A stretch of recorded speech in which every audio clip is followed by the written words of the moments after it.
Afghanistan's security forces have faced vast challenges before, but none quite like this. After 2 decades of partnership with the US and its NATO allies, foreign forces are preparing to go home, leaving these men to fight the Taliban alone. On a base just outside Kabul, the troops and their commanders put on a brave face when talking to journalists. You will see that the foreign forces have no physical presence among our forces.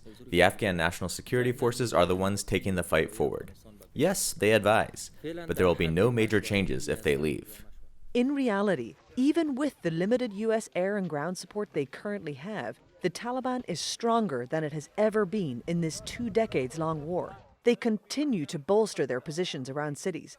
Reassuring the local population that these soldiers are in control is increasingly tough to do. As the Taliban strengthen their stranglehold on urban centers in Afghanistan, trying to keep these major roads open is a challenge for the Afghan forces.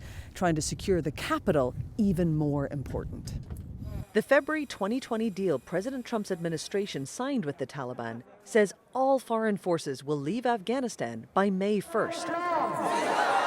In return, the group were to promise to prevent Afghanistan becoming a staging ground for terror groups attacking the US and engage in peace negotiations with the Afghan government. Those peace talks have stalled, and as the deadline to leave looms, violence rages across the country.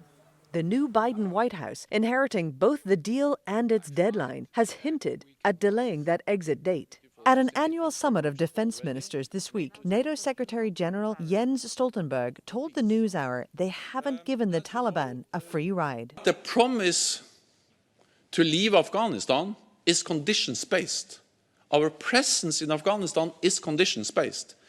And Taliban has to meet their commitments.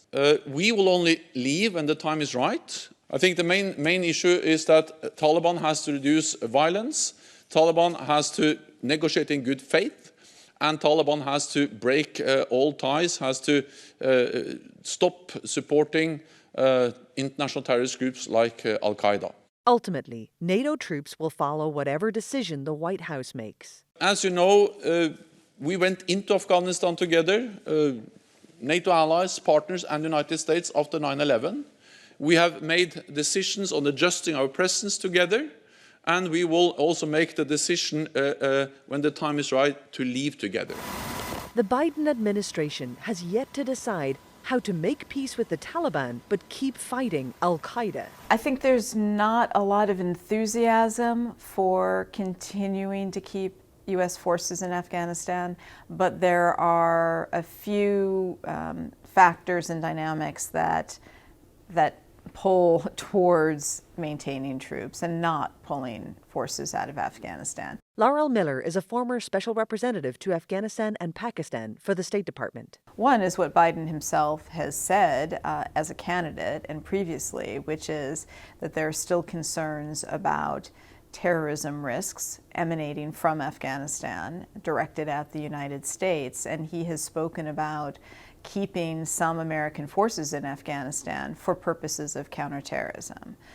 When pressed as a candidate on how large of a force, he said small, but a few thousand. Well, a few thousand is what there is now, so that if it actually became policy would suggest really not much change from the present. That would, however, break the deal. While it's possible to get an extension of a few months from the group, she argues, it's hard to imagine the Taliban allowing any U.S. troops to stay permanently, no matter how few. It's not realistic. Ultimately, there's a choice that has to be made. The Taliban's number one objective these last 2 decades has been the removal of foreign forces from Afghanistan. All foreign forces from Afghanistan.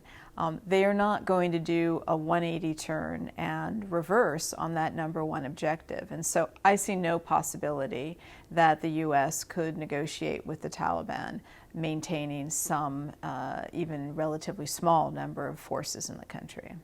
Getting them to break entirely with Al-Qaeda has proven impossible so far.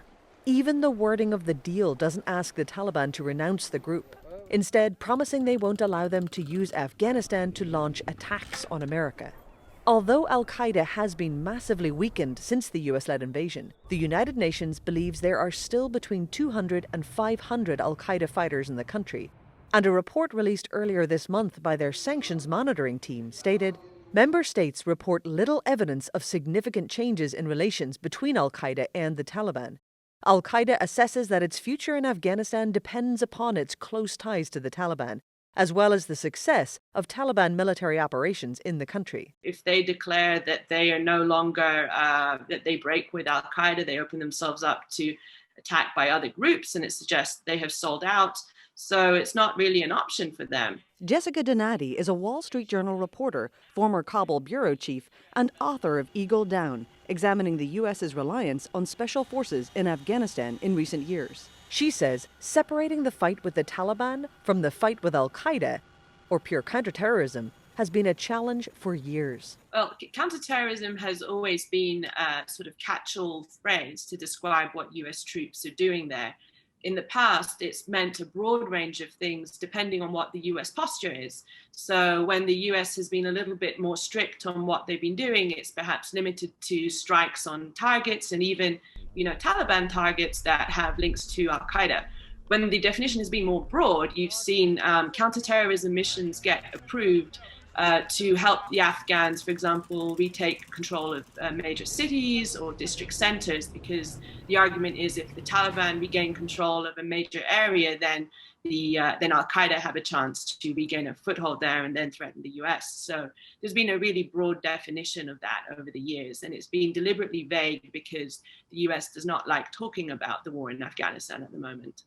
In a situation where there are 0 U.S. forces on the ground in Afghanistan, as soon as in a few months, counterterrorism would become logistically more difficult to do. Sending special forces and intelligence personnel in for specific operations would rely on having partners on the ground they could depend on. If they leave on terrible terms where the Afghan government doesn't want anything more to do with the US, or the US feels that they can't trust them, it would be really difficult for the US to send in troops on any kind of sort of short-term deployment because they couldn't trust their partners. It would be really difficult.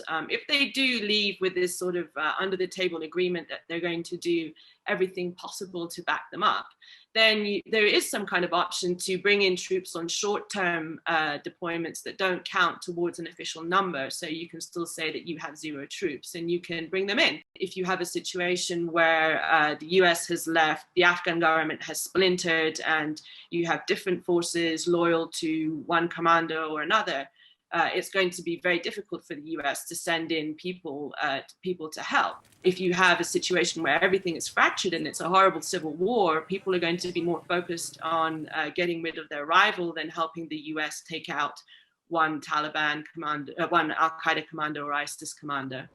Success in the peace negotiations between the Taliban and the Afghan government will be remarkably difficult to pull off. Instead, a deepened, bloody civil war looms as a more likely outcome when the U.S. troops leave. Dr. Abdullah heads up the Afghan government's peace negotiations. If you look at the situation today, while the United States is still committed to support Afghanistan, but in the eyes of the people of Afghanistan, the focus has been on their interest first and foremost. That's the sense of the people. I think I have not made a mistake in that. I do understand that we cannot expect another country, a friendly country, to do everything for us forever. That also we understand. But the people are concerned today. Those concerns are not lost on the new U.S. administration. Fighting al-Qaeda is one thing, but precipitating the potential fall of the Afghan government is a serious risk for Biden. To actually be the president on whose watch a worsening of the civil war, a degradation of rights for Afghan women and others occurs is a political risk to take. And I think if the U.S. did pull out completely, you would see a rapid unraveling of the current political order, and the security situation would worsen in Afghanistan. And that's a tough thing to see happen on your watch. It could make what is not now much of a political issue at all a political issue that you have to deal with. Away from the politics, the Afghan security forces continue to try to hold the line, unsure as to how much support they will have in the coming months. America's war here is winding down, while theirs continues.